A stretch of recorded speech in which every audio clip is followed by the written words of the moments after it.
Hey guys, it's Ethan. So you're listening to part 1 of our big interview and discussion with young Chomsky, the producer of the TrueNon podcast, a guy very involved in the left, which I guess is a term that I'm coining, I guess, and a fellow menswear enthusiast. And we talk about a lot of things like politics, aesthetics, the left, and the right, and obviously our own menswear journeys. And since the discussion was long, and we know based on analytics that you guys tend to leave after an hour, we've split the episode in two for a better listening experience. So enjoy this first part of the discussion and get ready for the second part coming out in 2 weeks. Let's get into it.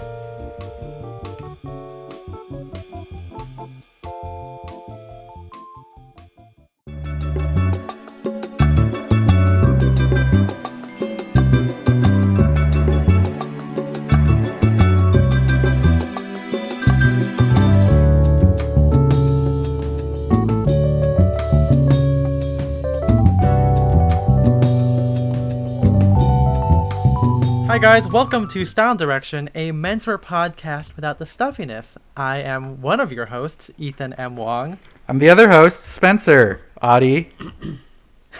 Are we doing weird intonations now? We are. I think I've said it that exact way button. in a previous episode, but I could be wrong. I mean, it's like one of those things. There's only so many ways to say my name. Whose song is that? Is that Beyonce? Say my name. Say my name. Yes. I think it's Destiny's Child. Is it? I don't know. I don't know. Destiny's Child. It is. Oh yes, our guest is telling us, and he'll get on in a second, but he's telling us that yes, it is Destiny's Child. Well, how are you doing today, Spencer? It is fucking hot, and we take this every episode because it is indeed very hot in California. At least, I mean, people will know when it's summer in California because we're just gonna be talking about the weather a lot. Yeah. That's what that SNL Californian sketch. We like to talk about the weather and we like to talk about directions here in Southern California. Yeah.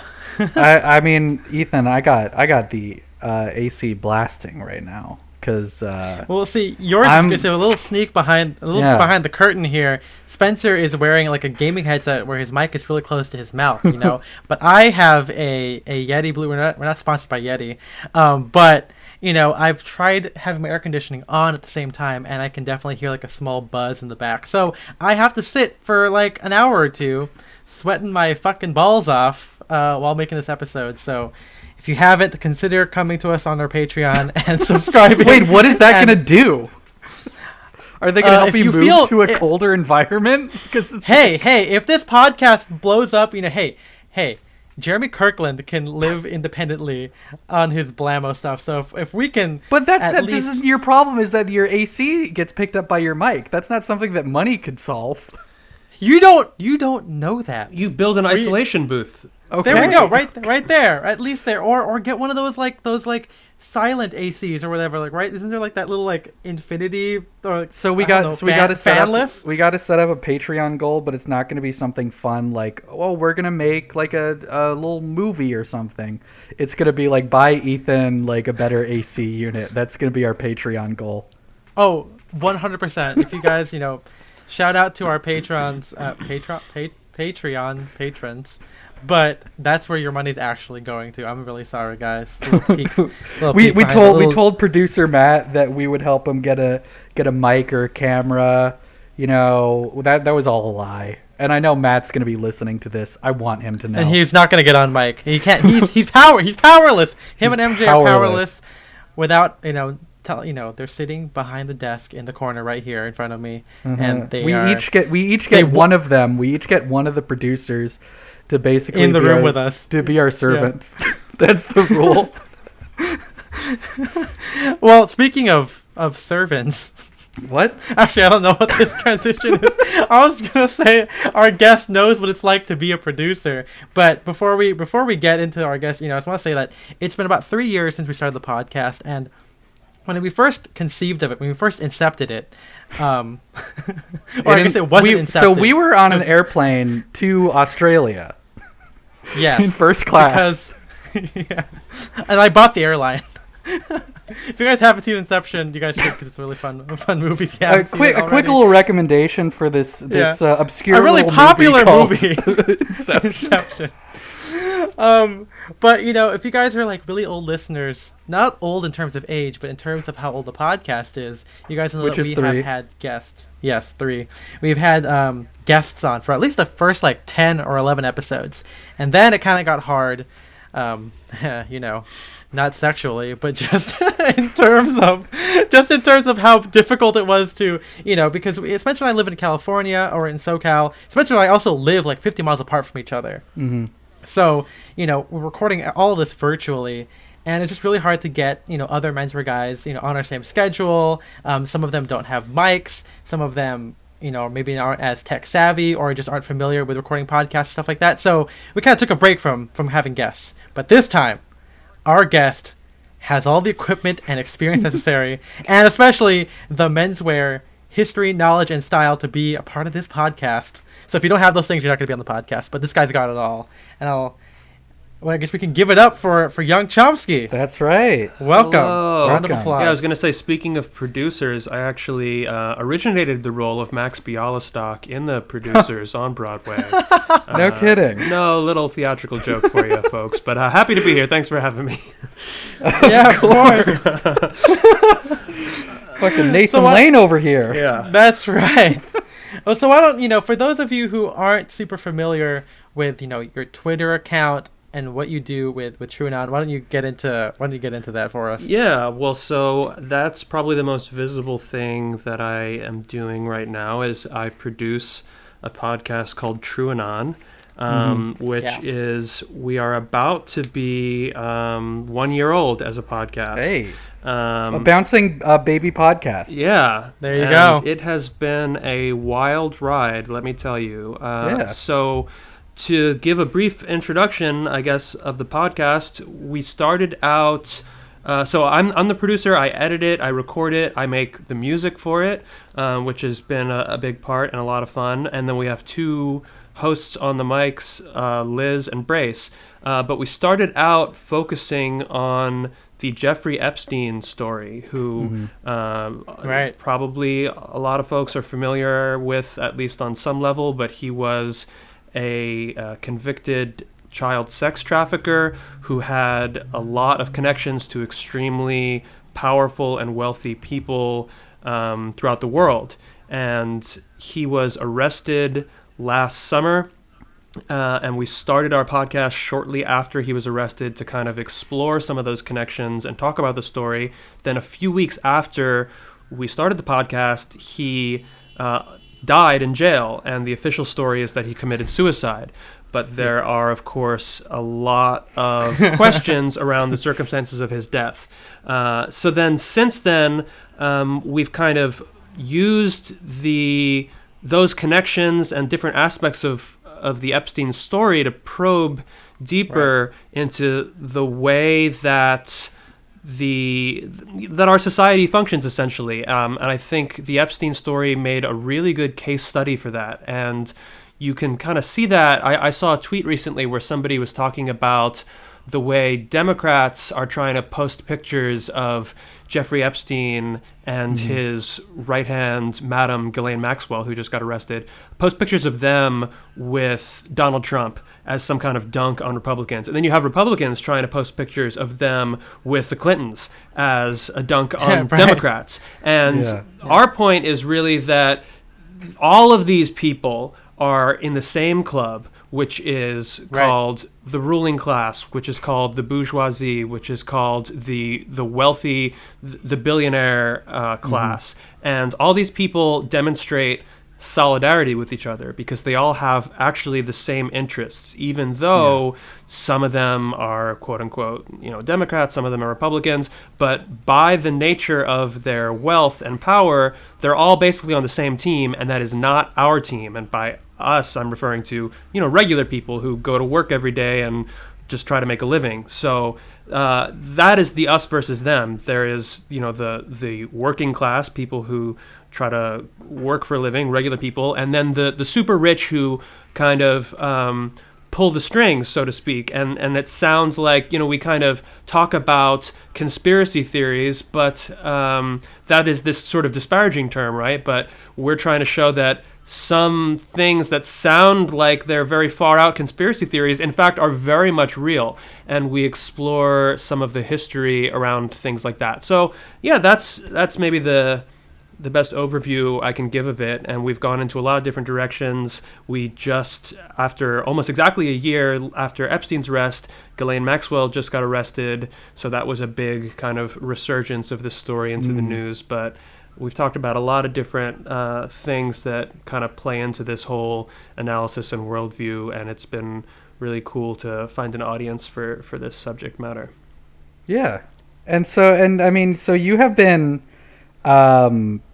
posting in like our Facebook group for a while. You followed us like on Instagram for a while. Thank you. Of course. And I've been learning a lot. But I mean, something that I didn't discover until after I started listening to the show is that you are also a menswear guy. Yes. So for those of you who heard that introduction and thought, what the heck, am I listening to Style and Direction or Coast to Coast AM? The answer is we are going to be talking about clothes, but we're also going to be talking about other things too. Yeah, we're gonna be talking about so politics. Shut up, idiot! Why, it's a very interesting time here. Quarantine and all this kind of stuff. And if you aren't really familiar with Spencer and I's politics, we're very unabashedly left. And in fact, in our Discord channel, which big props to the Patreon guys, but we were kind of talking about politics and menswear for quite a bit, and we thought, what a better guest to have than young Chomsky, who kind of fits both of those things. He's on the left and he's a very stylish guy. So can you tell us a little bit about how you started to kind of dressing this way? Because we know that you have like kind of like a tech background, so how did that work out for you? How do you start going from what I'm assuming is a tech kind of guy thing to wear hoodies and whatnot? I'm not saying that you did that, but going into now wearing Drake's, you just got a made to measure jacket. How did that all happen for you? For sure. Well, so first of all, I want to give props to Spencer for talking abusively to your audience. I think that's always a good move. People absolutely they should know where they stand. Yeah, no, people. Hey, sad guys, fuck you. Yeah, I think generally what people want out of a podcast is to be dommed. So I think that's really smart. But and that'll be the next Patreon tier, like personalized abuse. Yeah. But yeah, I mean, one of the fun things about this building this audience for the podcast, or I've had a lot of fun with it, is being able to bring different aspects of my interests to the foreground. So like I mentioned, I make the music for the podcast, and I also have built this, increased my audience on Twitter a lot compared to, like tenfold compared to before the podcast started. And so I started posting my fits on Twitter, which is, hell yeah. Yeah, which has been a lot of fun and not typically what you see on Twitter, obviously. I think especially not in the circles that you run in on Twitter. Yes. Yeah. And I think we'll dive more into that later, but, Instagram is more where fashion influencing takes place and where the menswear world lives. Men's world? Yeah, the men's world. The guy place. Yeah, free name if somebody wants to start that podcast. But so to take it back and talk about my journey a little bit, it's definitely something that I kind of came to pretty new over the past 5 years, I guess. And it's been fun. So I essentially grew up and went through adolescence and early adulthood with no sense of style. And I think that's not super uncommon for both Ethan and I, for years did dress like shit. Yeah. I was going to say, I think for men, and particularly American men, we're not socialized. That doesn't come by default, right? It doesn't come naturally. Right. In many ways, we're kind of pushed away from caring about that sort of stuff. But even taking that into consideration, I was maybe a particularly egregious case. Or, you know, I mean, I was a typical kind of nerd. I was into video games and computer stuff, and I wore, you know, I'm talking about high school, and even into college. I just wore t-shirts and whatever was clean. You know, I just did not care. And I think I had this kind of mindset that caring about how I looked was, there was like a negative association with it. It was superficial, and it was like, that's something that I kind of frowned on. Right. And then at some point after college, so I grew up really skinny and very What's that feel like? Yeah, I mean, well, for me, it was a source of insecurity, you know, and I felt also, it wasn't something I felt good about or proud of. I mean, I have this memory of, I picked up the guitar in high school, and what I think of as the first...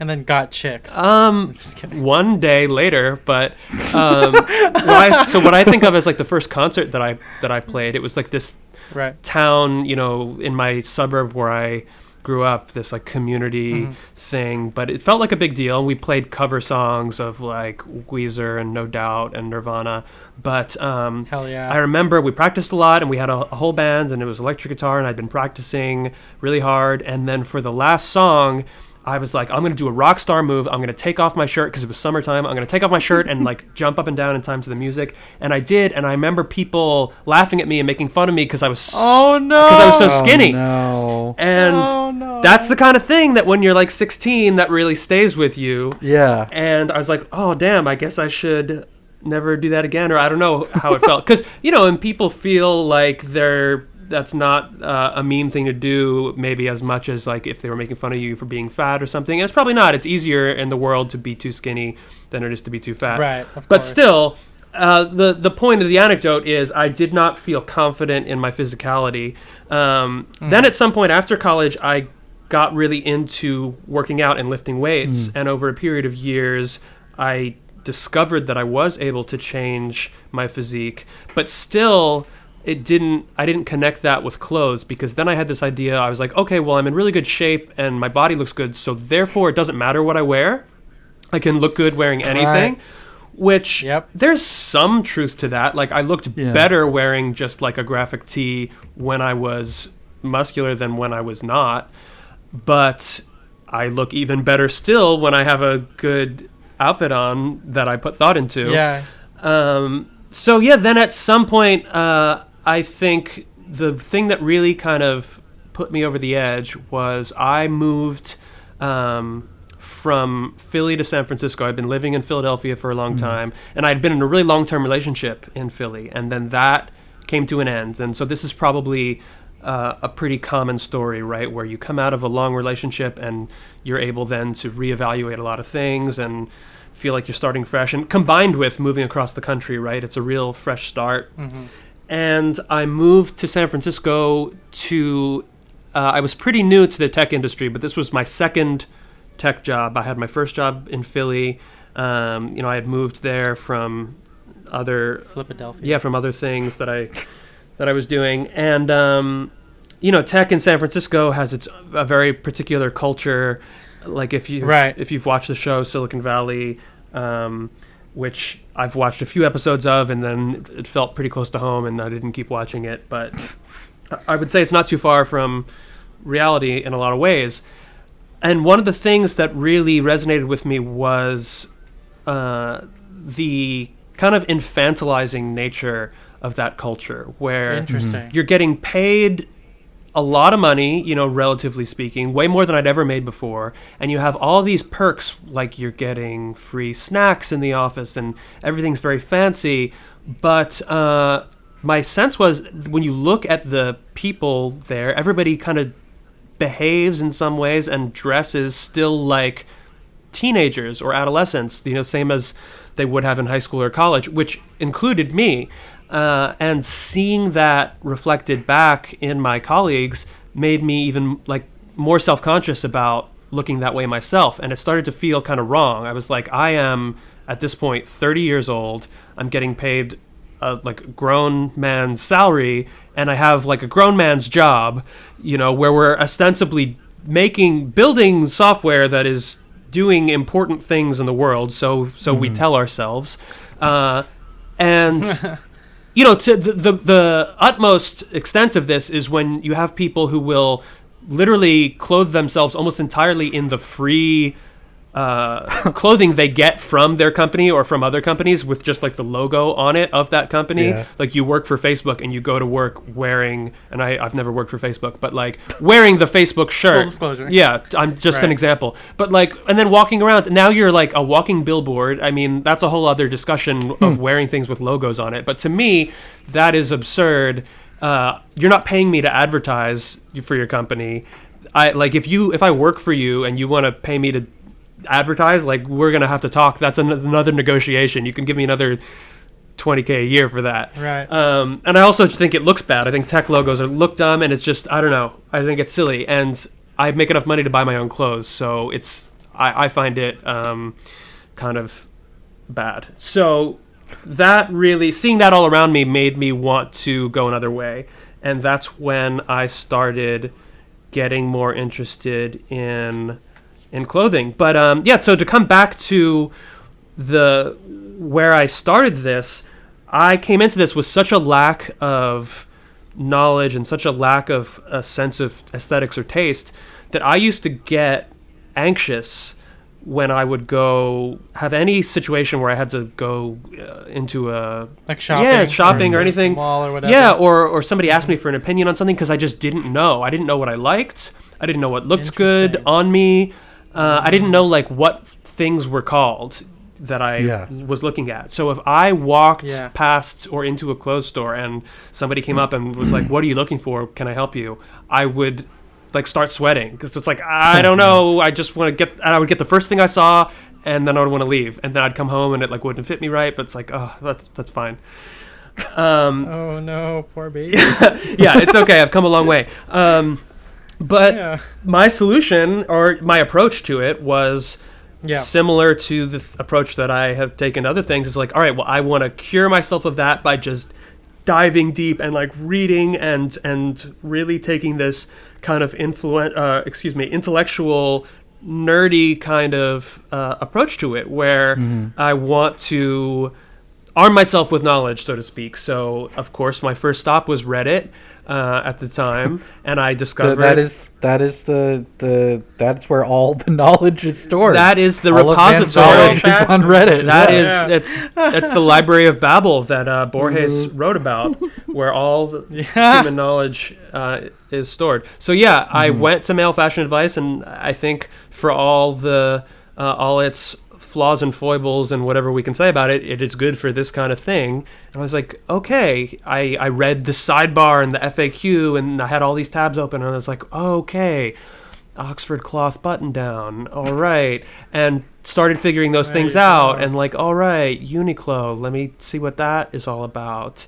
And that's kind of where I started, and it was kind of exposure therapy for me. And then next time I went into a store, I was a little bit less anxious because I knew I could be like, one Oxford cloth button down, my good sir. And then the store clerk was like, damn, this guy knows his stuff. They're like, you're so surprised. Yeah, he's like, I can tell that this man is a man of taste and refinement. And so the funny thing though is like when I used to work retail or whatever, I could always tell when someone was coming from MFA just because of like the way they would say things. I think we also said that before in the J. Crew episode, right, Spencer? Where it's like I could tell someone walks in. I could also tell who was there from Frugal Male Fashion Advice because they would always ask for specific items that were on markdown, like by the name on the website. They wouldn't say, it's like, hey, do you have Can you give me the SKU number, please? Yeah, exactly. And it's like, damn, okay. But no, I think I agree. I mean, I associate very strongly with the the nerdy approach to menswear. Learning as much as you can. Like, I never thought about this until you said it, but one of my main complaints about like the Gentleman's Gazette and why I started my own blog was that he never really had a lot of pictures of what he was talking about. It'd always be like one illustration. I think maybe he's changed that since then, since he started doing video and whatever. Also, one reason why I put like a shit ton of pictures in my blog post. I mean, like, I want to prove everything. The other issue is when your website is monetized, like the Gentleman's Gazette. You have to own all the content. Yeah, exactly. So that's this is why you'll never monetize your blog. Exactly. But in terms of like the nerdy thing, like I remember looking back now when I was trying to find all the different stormtrooper armor on Wikipedia, I would hate it if like they would like mention, oh, this is like the dark trooper armor, but they would have like one really bad picture of it. Like there's got to be an illustration or concept art somewhere. So I kind of get like, okay, I got to learn everything and learn all the pieces. Like, okay, that one takes from this. You know, Dengar is wearing sand trooper and snow trooper armor. Like, do you guys know that? But no, it's I mean, maybe I'm thinking like we should do like a nerd episode on like style and direction. See how many people were like fucking just dweebs. Which actually, I bet according to our show. yeah, but yeah, according to our Discord and our like Facebook group chat with our friends, everyone at least is like very familiar with like Star Wars and has kind of this nerdy culture. Yeah. Mm-hmm. Well, that's just kind of how my mind works, and it's funny. Right. I mean, I took the same approach to getting into weightlifting.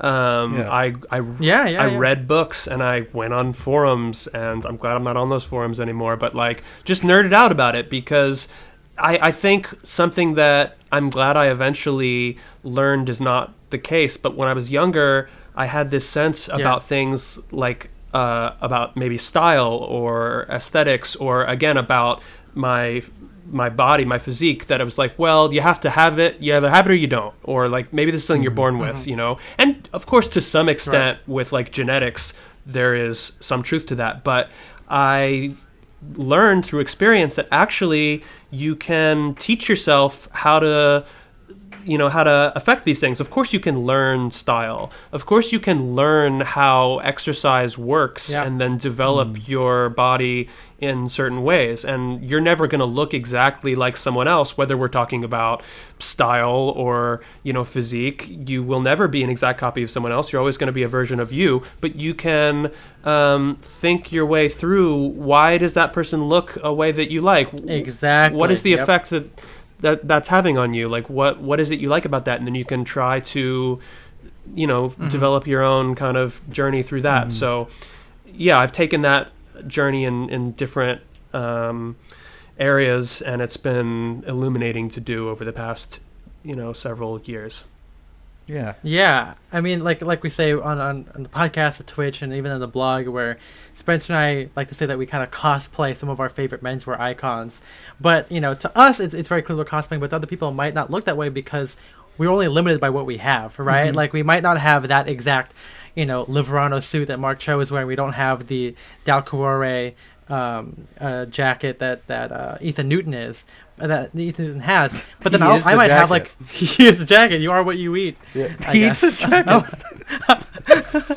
Assimilation. But no, like, you know, like I think like for me, right, like it's like I don't wear point collars, but I wear spear points. But I can also, like, because I work at Ascot Chang, I can get like the same fabric that maybe Mark Cho or Justin Chang has, but it's doing it through my own lens, and therefore it's my own style, right? It becomes something more about me, even though I'm clearly lifting up what I'm inspired by.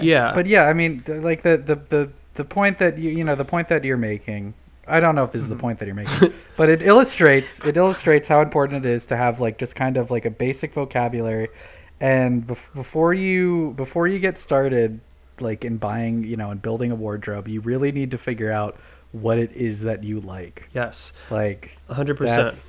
That's the biggest way to stop you from wasting money. I'm sure, I don't know exactly what episode would be the best, which would be the closest to us talking about that, but I'm sure we have it. Yeah. I'm sure we've done some like it. It's always our number one thing is like when someone asks, hey, how do I start dressing well? I'm like, get like an Imgur album and just start putting stuff into it of what you like, and then study what it is that's like, okay, look at how the shoulders are. Like, clearly an H&M jacket cannot achieve that particular shoulder. But so like, did you ever dress like MFA basic, or did you start amassing like a tailor, like, you know, Bryce Lynn's drapes that we all like? Definitely not. I mean, it took me a while to get there. I mean, I think when I first started, I was like, let me just get some chinos and button downs, because that was kind of a step for me. You know, I was wearing hoodies and t-shirts before that, and of course, as soon as I started doing that, people noticed and made comments, and that felt a little bit weird, right? And this is a thing I hear from people too, especially people in tech. They're like, oh well, but everyone around me dresses like this, so I can't, because people will be like, oh, what are you, going to an interview or something? And I get that. They do be like that. Yeah, I get that because I've been there. But the thing is, that people will stop within like a week of you dressing differently because no one's going to say that to you every day. And although, I mean, some people, so boring. Yeah, some people are very annoying, and I've had people be like, "Oh, hello, professor," like every time. And you guys know that people will continue, and this. I'll get on a bigger rant about this later. Some people have a certain association in their minds with, I don't know, a certain, like, anytime they see someone in a sport coat, they'll be like, "Oh, hello, professor." It's like, shut the fuck up.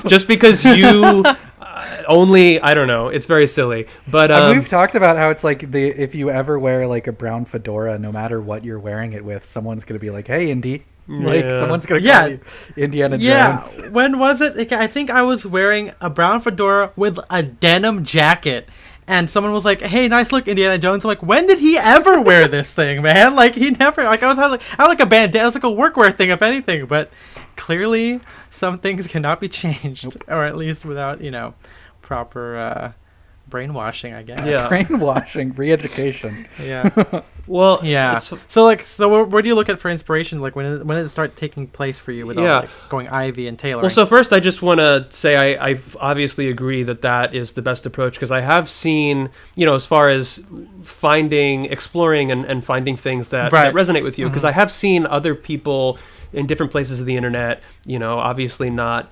in your community, which wouldn't give such bad advice, but I've seen people in other places say, "Oh, I want to get more into fashion. Like, what's popular right now?" And people will be like, "Well, light wash jeans or Aloha shirts are popular right now." I'm like, "Oh, good. I am going now to the mall to purchase one light wash jeans, please." I mean, that happens at J. Crew. It's like sometimes people will just be like, "Hey, what do people?" It's like you go to a restaurant. It's like, "Hey, what's good here?" Like you just ask that. Like, come on, bro. And that was always such a weird approach to me. And I get it, but I don't obviously think that makes a lot of sense as. If you're that person and you're feeling very kind of new or you don't have much of a firm sensibility, which is where I was. So, yeah, I mean, how did I first start developing that?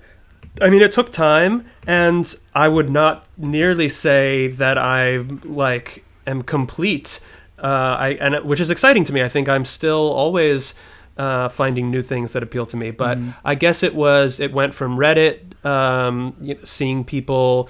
I used to look a lot at the what are you wearing today threads and seeing stuff there, and just generally becoming more open-minded over time, because I used to see a lot of stuff and I'd be like, I would never wear that, and now I see a lot of stuff that's like, I don't wear that now, but who's to say, maybe I would, or damn, that'd be cool, I gotta look for something like that.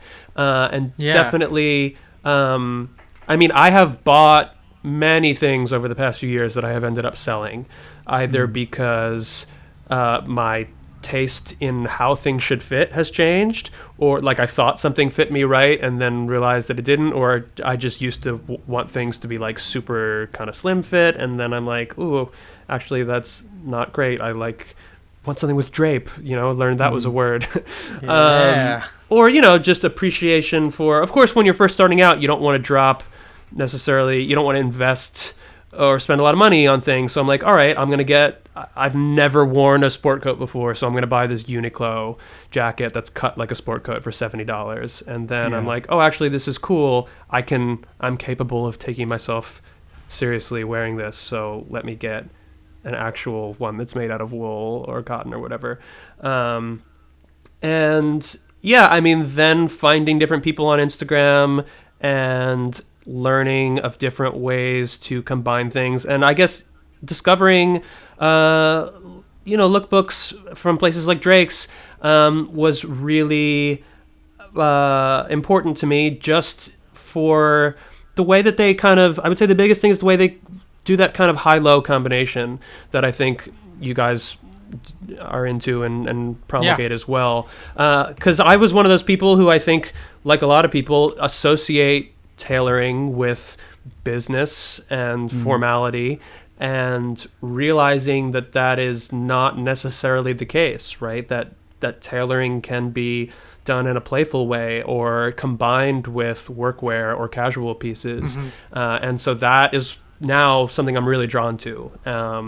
especially again working in tech, I've never had a job that actually I have. It was terrible. Years ago, I had a sales job, and this is before the beginning of this story, right? Before I had developed any interest in fashion. I actually just donated this suit, but I had a job that required me to wear a suit, and I was just like, okay, I will go to Joseph A. Bank and it's like, one suit, please. And I bought this black. It was a black suit because I was like, oh, I guess that's what a business suit is, and it was so bad. But yeah, I mean, that's what I thought of like a suit, right? It's for when you go to a funeral or a wedding. I also just donated this suit that I wore to my best friend's wedding, which was only... My best friend's wedding? Yeah, there you go. Julia Roberts. Film reference. Yeah, so me and Julia had been hanging out a lot around that time. No, but it's so funny. It fit me so poorly. But at the time, I remember I went to Macy's and got the sales guy. I was like, I don't know. I need a navy suit because I was a groomsman. Mm-hmm. And he helped me out. And I just put it on. It has been in my closet for like, I don't know, it's been 4 years. And it looked so bad. It was like really baggy jacket and like full break trousers, but slim. And it was like a Ryan Seacrest line. Oh, no. Oh, I know the suits. Yeah, just not good. So I just donated that.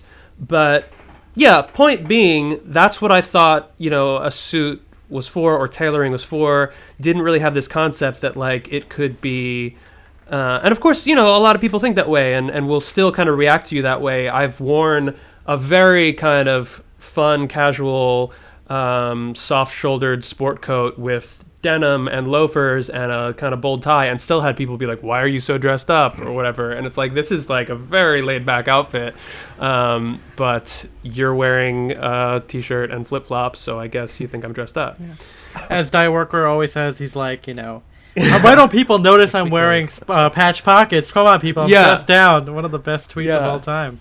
I think on the Twitch, it's a common theme, because sometimes I bring in some of the grievances I get from... Well, I have like regular friends too, right? I think that's one big thing in my lifestyle episode, that I'm like, I literally have like I have a mixture of like regular people I hang out with and like Menswear people, and so occasionally I'll get the whole, why are you so dressed up? And I'm like wearing like jeans and loafers or something. And I'm like, really? Like, this is it? I really still want to do a picture of like an H&M guy with like a blue slim fit suit with like tan shoes. And then like fucking like Jake Grantham like slouching and like with like his necktie all askew tucked in with like loafers, I'll say, and cut out their heads, like just have the bodies be like, which one looks more formal? And it is my hypothesis that people would pick the H&M guy over Jake Grantham, just based on like the attitude. But I could be wrong. I haven't done it yet, but one of these days I might just I just do it and see how people perceive tailoring. And basically, your friends are like, why are you wearing that rabbit suit? And you're like, why are you wearing that man suit? That scene from Donnie Darko. Yeah. There you go. So Darko. So speaking of how people react of how you dress, now apart from your job, now what about from like your cohort, your left cohort and your left audience? As we said before, this is an environment. These are virgin territories in terms of fit pics and classic menswear, right? So so for a lot of these people, seeing like you post your fits every week, it's a pretty new thing for them. It's true. It's certainly interesting.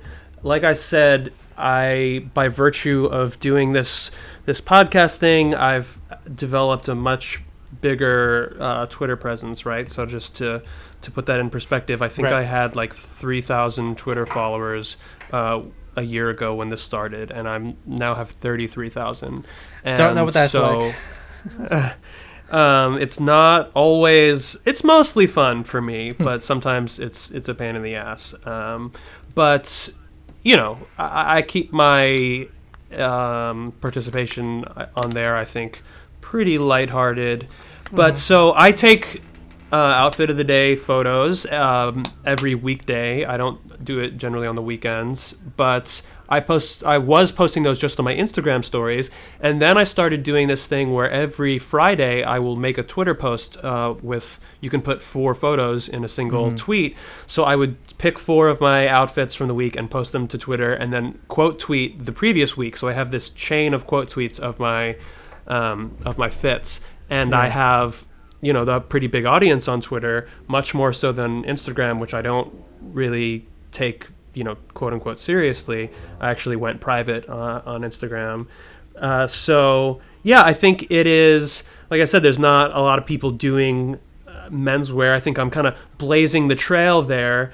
And also the fact that my audience, such as it is, people are interested in the podcast. That's a lot of times why they follow me, and like left politics. And so I do get a lot of people looking at this stuff who, it's definitely not mostly a menswear crowd, right? Although it has been fun to find people. I think people are really tickled if they are like, oh, I do actually like menswear and your podcast. This is such a fun intersection. Or people who are like, I do like synthesizers and the podcast because those are my niche interests and I really am open with them. But yes. You just got a reply from Ilhan Omar talking about synths. Yeah, that was a real wild, a real fun day, and it kind of blew everybody's mind. I don't even know. It would take too long to like explain the joke, but you can search for it, and we'll have it in the show notes. Yeah, we'll include a screenshot. There we go. That's it.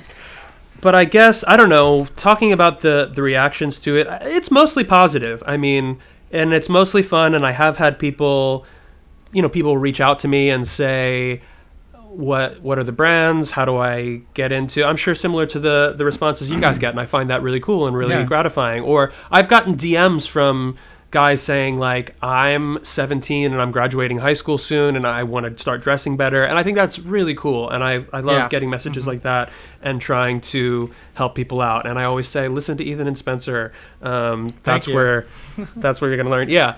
But it is also funny if we get into the airing of grievances. Obviously, I get some weird reactions. And some hot takes, too. Some hot takes. Well, I think there's certainly a phenomenon with anybody who gets to a certain level of visibility on the internet, right. Especially on Twitter, where people will try to kind of dunk on you just because they can then... It's an attempt to get clout for them by like drafting on the back of you. Like if I do a tweet...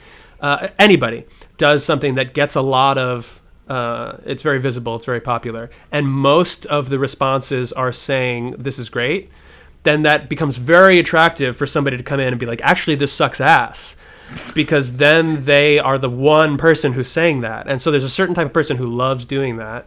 And look, if you have a good dunk to make, I forget, some people have done good ones. I can't think of any off the top of my head, but most of them are really silly. And something it came to mind earlier. These aren't even necessarily dunks, but it's very funny with what you're talking about earlier. The way people respond, because I think certain people who obviously are not as immersed in style or fashion or menswear will have very strong and specific associations with a certain article of clothing or a certain look. And so, for example, last week I had a fit where I wore a rugby shirt over top of an Oxford shirt. Okay, yeah. And so to me, that is like not that weird or not that out there. Like I've done it, so it's like people have been doing it for decades. Right, like it's obviously a thing that the Drake's guys do, but they're just doing it in reference to like 80s Ralph kind of stuff. Like it's a preppy, it's like a classic preppy look. Yep. But what I heard from a bunch of different people was like, oh, Steve Bannon, hey, Steve Bannon, which is so funny to me because, Steve Bannon famously layers collared shirts, but not a rugby. I don't know. Yeah, he doesn't do it with rugby. So he wears like 3 black like button downs. That's true. That's true. Like, it's just so funny to me that somebody would have such a strong association that they think that. I don't know. I just got multiple messages telling me that I look like Steve Bannon, and then somebody sent me an article It was like a BuzzFeed article about Steve Bannon's layered shirts look, and it was trying to say, like, why does he do this? And there were multiple different explanations suggested, and one of them in this list, which to me was obviously the correct answer, was like, oh, he's trying to do like an 80s preppy look. And it's like, yeah, clearly. But then the one was like, well, by layering multiple black shirts, it's a subtle reference to black on black crime. And What? yeah, I thought that was, I mean, points for creativity, but I thought that was incredibly dumb.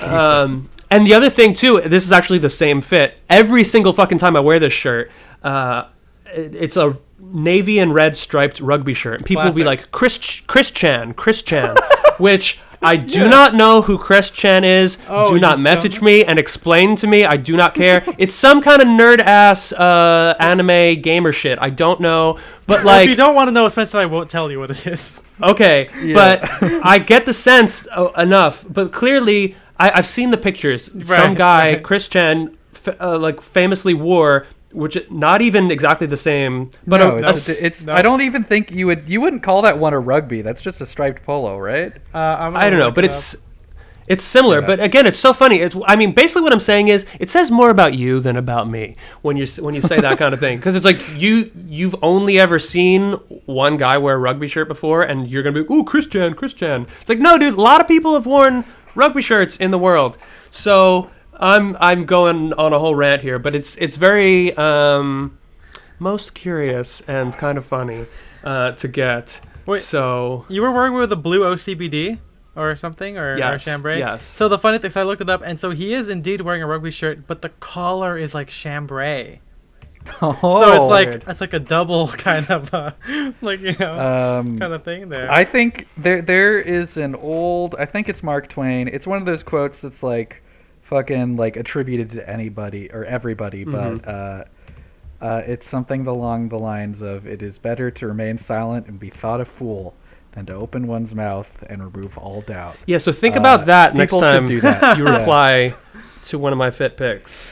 What are some other bad takes that you've gotten? Because, you know, again, you know, just how I've seen, you know, like the left and Suits, you know, there is that small, might not be as, you know, as vocalized as I think it is, but, you know, Suits are kind of like the uniform of the establishment, I think, right? They're like, I think what it comes to is a lot of like, you know, like left wing, like dirtbag left podcasts or whatever.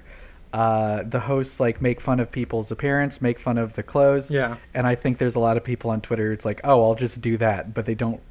I mean, it's like they're just not like not that good funny. at it. Like, they're not that good at it. Yeah. Well, you have to know what you're talking about. You have to have some kind of knowledge. I mean, to do a good like fashion-based dunk, you have to know stuff about fashion. Right.